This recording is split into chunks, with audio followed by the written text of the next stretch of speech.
Armando Hasuringan, Biology and Medicine videos. Please make sure to subscribe. Join the forum and group for the latest videos. Please visit Facebook Armando Hasuringan.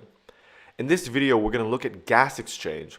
So essentially, we're looking at how gases are transported around our body, the oxygen and carbon dioxide, and how our tissues receive this oxygen and how our lungs receive the carbon dioxide so we can exhale it.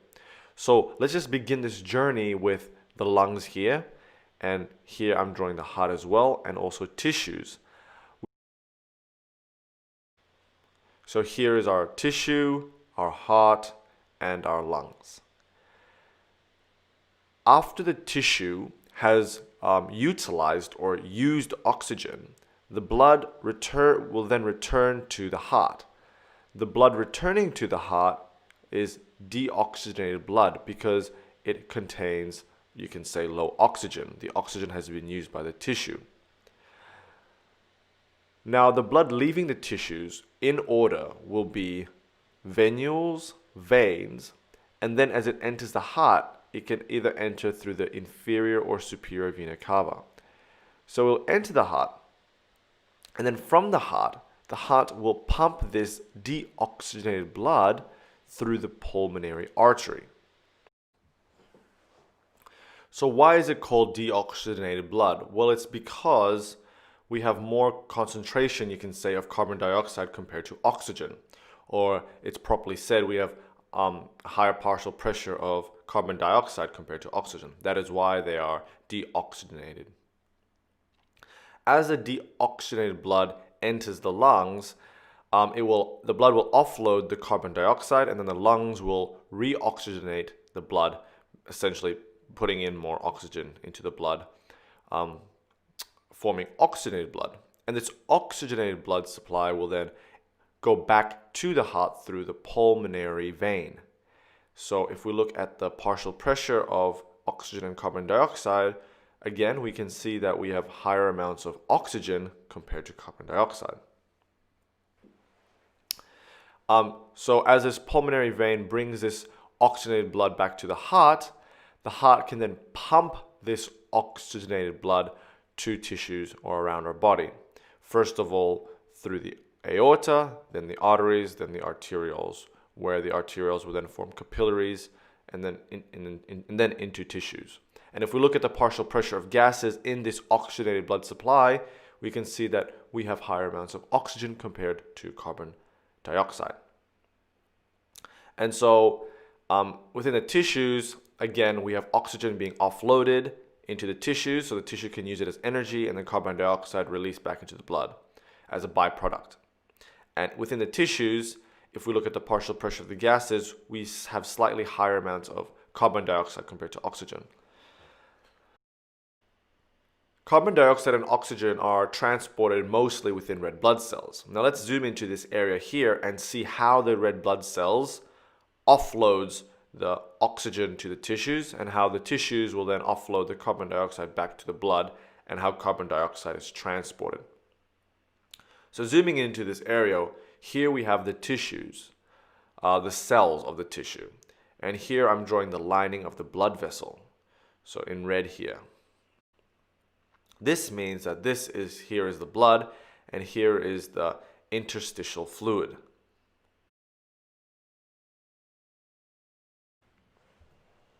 Let us firstly look at how oxygen enters the tissue. Some oxygen can be dissolved in plasma and can enter the interstitial fluid and then can enter the tissue, where the tissue can utilize it as energy. However, most oxygen in our body is transported in red blood cells, such as this one I am drawing here. Oxygen is transported bound to a molecule known as hemoglobin, Hb. So here is hemoglobin, oxygen bound to hemoglobin. The hemoglobin and oxygen can dissociate, forming hemoglobin and oxygen gas. This oxygen can then enter the interstitial fluid, and then oxygen can be used by the tissue. Okay, so that was the two ways oxygen enters the tissue from the blood. Now let's look at carbon dioxide, because the tissues form carbon dioxide as a byproduct after using oxygen.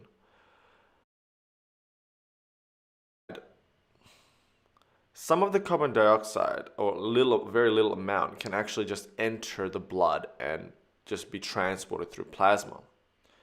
Some of it can enter the blood, react with water, and through a slow process form bicarbonate and hydrogen ions. And so carbon dioxide in this case is being transported as bicarbonate.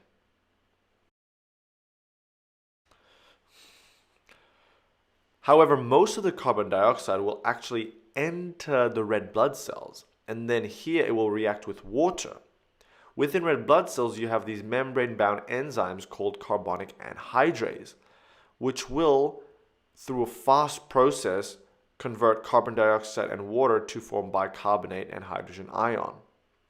Exactly the same as the process that occurred outside, which was slow. And then bicarbonate can then be pumped out by the red blood cell into the actual plasma, and so be transported as bicarbonate. The transporter will bring in a chloride ion in exchange. The hydrogen ion here can react with the hemoglobin molecule within the red blood cell to form the hydrogen hemoglobin. And then you have another mechanism where the carbon dioxide can enter the red blood cell and actually attach with hemoglobin to form carboaminohemoglobin.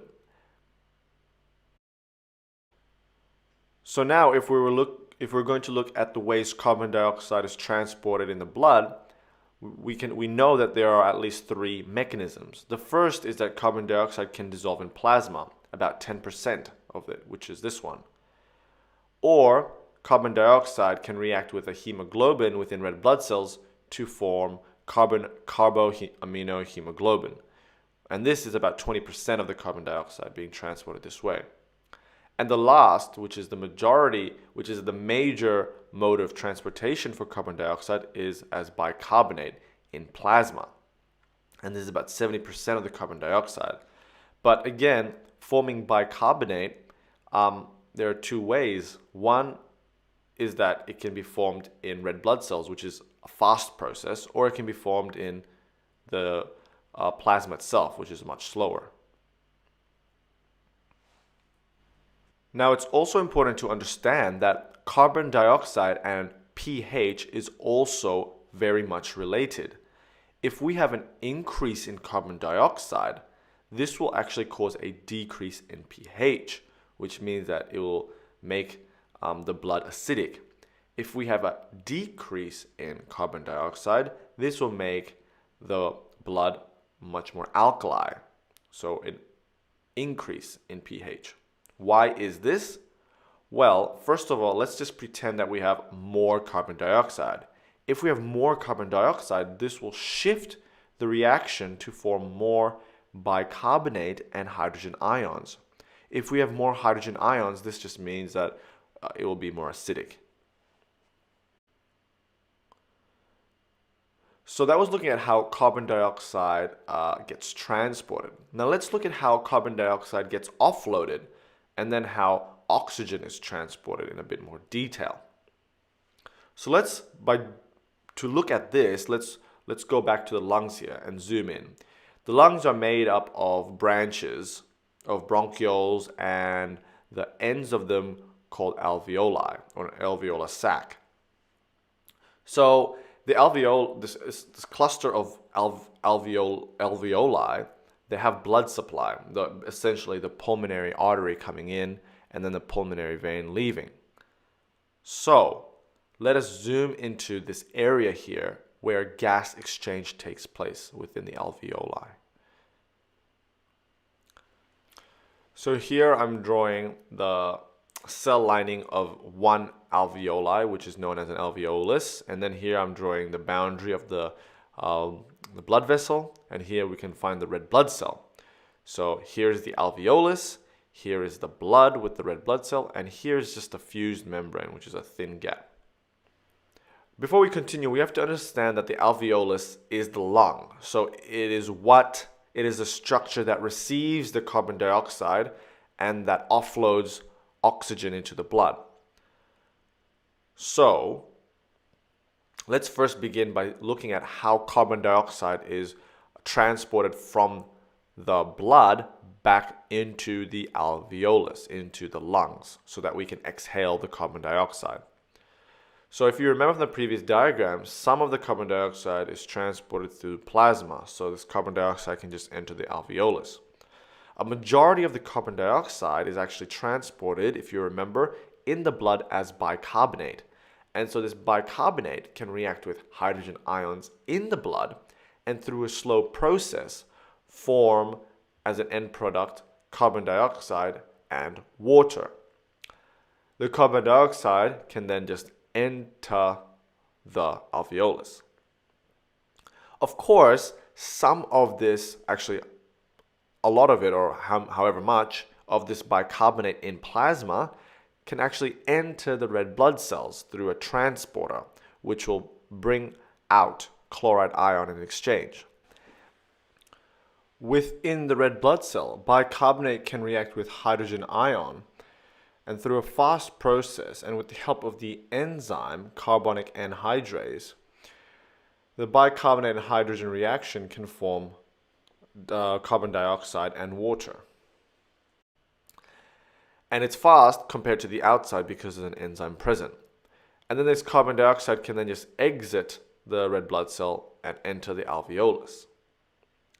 Finally, you remember that some of the carbon dioxide is transported in the blood bound to hemoglobin as carboaminohemoglobin.